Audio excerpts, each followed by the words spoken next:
What's going on, guys? It's Dusty. You already know it, Shred Academy.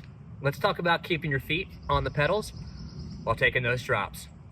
Just like it's terrifying have your feet come off the pedals while you're learning to jump or progressing your jumping, it's going to be equally as scary to lose your feet on the pedals while progressing your drops as well. Oh no, Let's get started by clarifying the 3 different styles of drops. That way, we can define why your feet are coming off your pedals in that style drop. The first style of drop are the drops we really don't have to do anything. We can just let our front wheel ride off the end and let our back wheel follow. Now, there's a certain form you should be using, and if you're not, you could be getting pulled off your pedals. So we'll talk about that.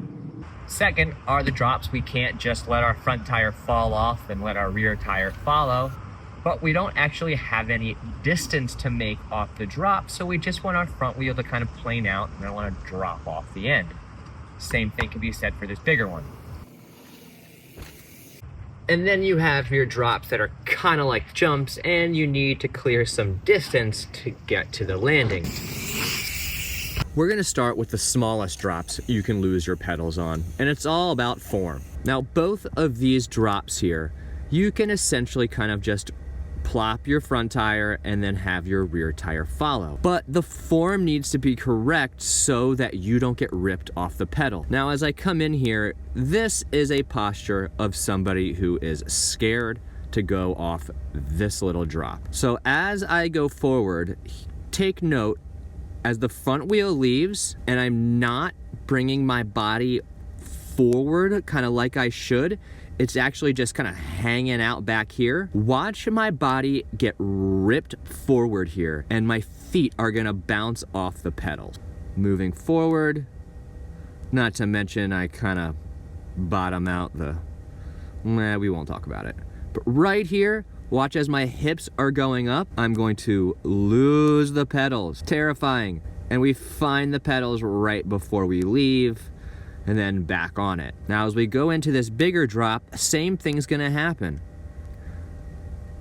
While I should be now weighting the front to push the front wheel down, I'm scared and I hang out back here, have a look at my elbow position as well. And as my front wheel leaves the lip, pulls my arm straight, and then it pulls my body forward. And that's gonna result in me leaving the pedals. And that's gonna result in me losing the pedals right here. Because the bike just drops out from underneath of me. Terrifying.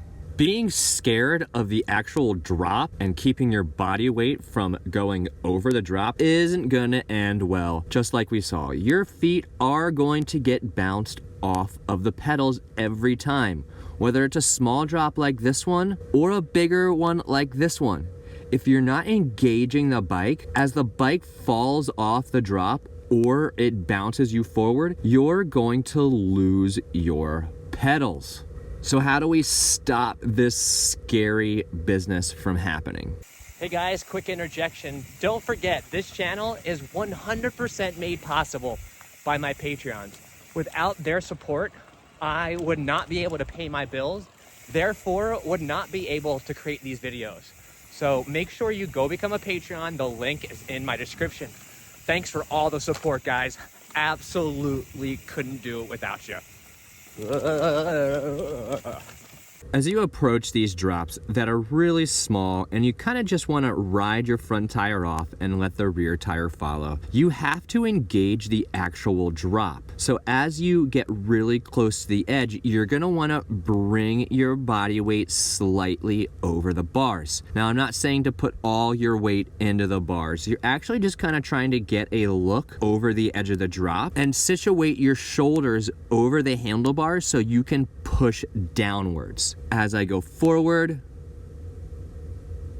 I'm gonna bring my chest closer to the bars because that's gonna give me more room to push through and get this front tire to the ground. As that front tire leaves the drop, I push the front tire towards the ground, absorb my body weight, and then let the rear tire fall off. Notice that I'm not losing my pedals. My feet remain planted on the pedals. Boom. Same thing with the bigger drop. We approach nice and relaxed.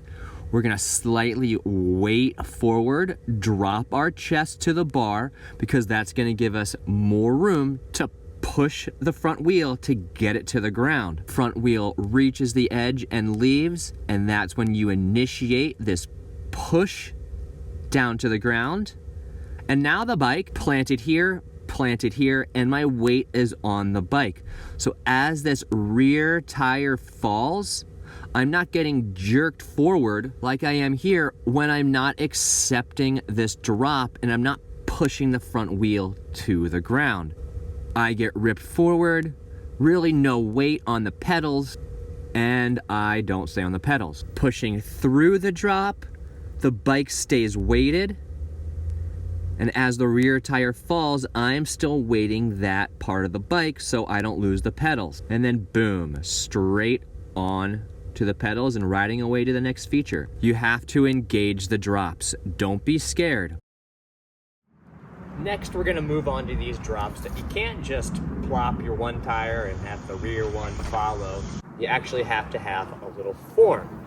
And I think that this is where most people are losing their pedals. So here's my main problem with what's been being taught with these flat drops. I see so many people being taught to slightly unweight their bike as their bike is rolling off. But why? Why? That means you have to have enough speed to unweight and your bike to just roll off, to have physics happen. You have to have that speed. How often does that happen on the trail? And if you're unweighting the bike and then kind of leaving the bike behind, of course you're gonna lose your feet off the pedals as the bike just falls to the ground. Let's start this off by talking about the whole timing of just this quick unweight. You can see it happen in both of these clips. This first one going slow, and then the second one, a lot of speed in it. Just preloading your weight down into the bike and exploding upwards, gravity is gonna pull you back down to the ground before your bike has actually left the drop itself. And while this may not be that bad for tiny drops like this, if we're talking about a drop this size or this size, it's gonna get even worse. Not to mention what's gonna happen over here. Even at this faster speed, you can see my body weight preload down, explode up, and then I start to fall before my rear wheel actually leaves the drop itself, which is gonna send me over the bars eventually. Full speed again. One more time. So first things first, this unweighting form has the worst timing for your bike leaving the lip, unless you're going really fast, and this is barely fast enough. Let's take this a step further. Had to hear it one more time. And say we're doing this really hard preload before we just unweight the bike slightly. Look, my feet are already off the pedals. It's already happened. This is why the oh god, oh god. If you're doing these harsh preloads, here's what's happening. You think that you're gonna push the suspension in, and then you're going to hold that suspension preloaded ride, and then it's just gonna go bloop and take you off and everything's gonna be hunky-dory. Definitely not. That bike rebounds already and then throws your body up and forward because you're not really ready to unweight just quite yet, and the bike's rebounding way faster than you can actually stand up. So we lose the pedals and we're like, oh god, oh god, oh god. And then luckily we find them. But look, even still, in this harsh preload, losing the pedals isn't the only bad thing. When you do these harsh preloads and then unweight, chances are the whole bike will probably lift off the ground, which means you're gonna need that bike to travel in the air the distance of the wheelbase so it doesn't actually catch the edge of the drop. Now, luckily, yay, I found my pedals right before this blogna happened. But just the slight misuse of bike movements can have catastrophic consequences. Lastly, guys, what's gonna happen if there's a bunch of chunk here before you go off this drop and you unweight, right? Isn't this chunk gonna catch this rear wheel and then throw you forward? Asking for a friend. Psych, it's gonna. Well, guys, that's gonna be strike 3 for this just slightly unweighting form for going off of these flat drops or any type of drop. The timing's awful at any speed, and you're bound to lose your pedals whether you're forcefully engaging the bike or just trying to be light and unweight as you go off the drop. So if you're not supposed to use this awful unweight quickly form, what are we gonna do? Well, on a lot of these drops, guys, we're gonna use the push. And this push keeps weight on the bike throughout the drop until your rear tire actually leaves the drop, which helps keep foot connection to the pedal the whole time. So what is this push? The push is essentially pushing the bike forward off of the drop in order to keep the front wheel planing straight out as the back wheel approaches the edge of the drop, so the bike can fall nice and evenly together.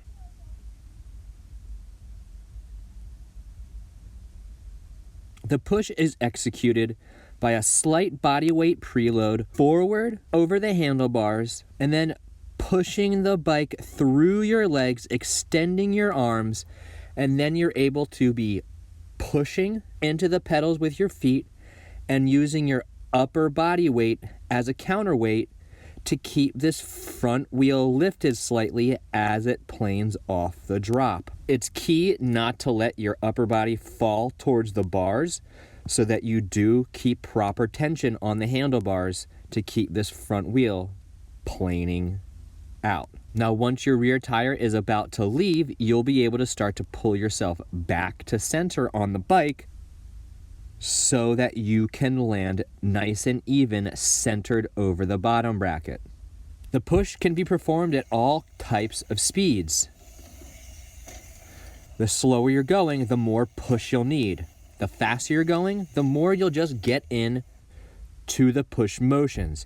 And it's not necessarily pushing the bike, but you're kind of just putting your body in these advantageous positions. Again, so the front wheel will just plane straight out as you weight this rear tire until it leaves the drop. At no time am I unweighting the bike. I'm weighting the bike the whole time. It doesn't matter if I'm going slow or fast. There's weight on the bike the whole time. Don't unweight the bike on these types of drops or any type of drop with just the whoop, whoop. It's gonna end poorly, I promise. Now we're gonna start with drops that have a gap. But there are two types of gaps. There's gaps that you're just gonna kind of use speed and your form to get you over the drops gap. And then there are types where you're gonna need to create some form of arc off of the drop to get you to the other side. Now there is a little overlap between our last version of drop and this type of drop. We're gonna start with the overlap. Now the overlap comes for these nice kind of flat drops that do have a gap you need to clear, but in this one, which you can't see, the run-in is super long. And so I can gather all the speed I need to kind of go off this and just kind of create the arc with physics. So is using that slight unweight technique okay in these style drops? I'm gonna quickly say no. There isn't any way that I'd wanna be in this position off of a drop this size. Unweighting my bike completely before it's even close to being off the drop? No, thank you. Almost completely separating my body from the bike while being weightless? No, thank you. having the chance of my body start to fall while my rear wheel is still on the drop?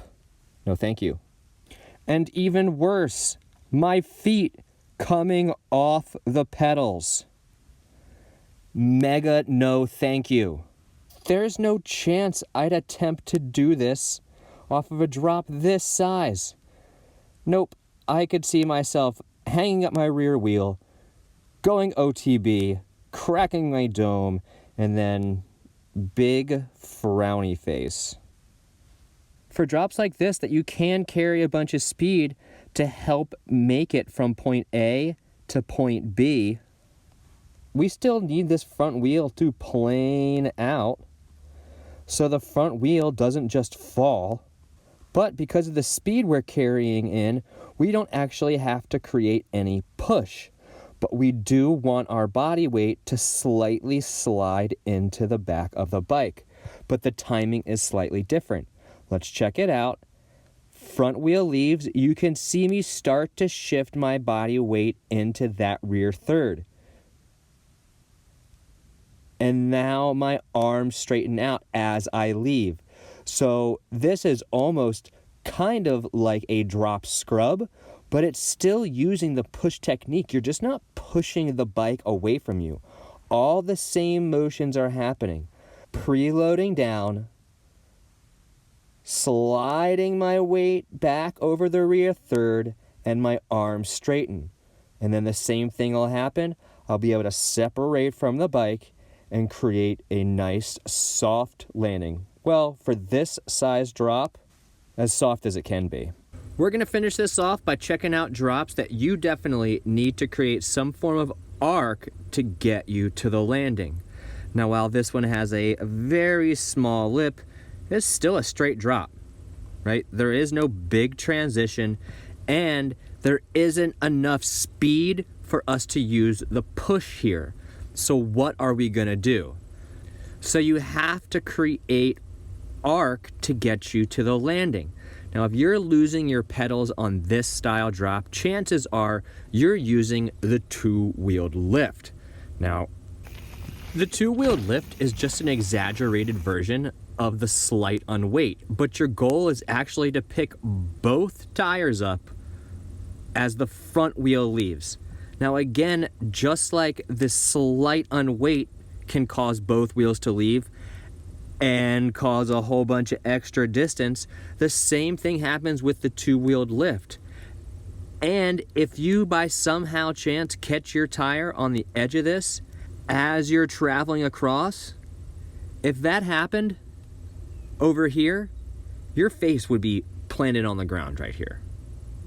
So the two-wheeled lift or unweight motion where you're just gonna boop and bloop, you're gonna blop. If we're not gonna use the two-wheeled lift, of course we're gonna use the J-hop to create that nice, delightful arc that's gonna help us reach the landing. Now make sure you're not losing the pedals on the J-hop, and make sure you're taking the bike with you and you're not just leaving it behind. Taking the bike with you when you have to create an arc is key, and you can lose your pedals whether you're trying to do the J-hop or the two-wheeled lift and lose your pedals if you're not taking the bike with you. The key to creating arc is making sure you take the bike with you, even if you're using the crappy two-wheeled lift, guys. Take the bike with you, don't leave it behind. And again, these harsh preloads are gonna push you off the pedals. Be meaningful with your body bike movements. Well guys, that was the video. I really hope you found some good tips in there and you're able to keep your feet on those pedals in all drop situations. If you enjoyed the content, please let me know in the comments. And if you have a video suggestion, let me know. I'm down to help out and make videos that you guys want to see. Now again guys, this channel is only possible because of my Patreon support. Helps me make van payments, put groceries on the table, feed my dog, get my anxiety meds, all that stuff. So please become a Patreon to help me continue making these videos. If you found this video particularly helpful and you'd like to send me a little attaboy tip, please use my PayPal or Venmo link in the video description. I'm telling you guys, all that money goes to help me pay my bills. And so I can have a little something left over to maybe buy the dog some dog treats. If I don't see you till the next video, make sure to ride hard, ride safe. Be kind to everyone, guys, on and off the trail. A smile on someone's day can really make the difference. If I do see you on the trail system, please come say hello. I'd love to say thank you for supporting the channel and maybe have a laugh. Until that time, guys, rubber side down.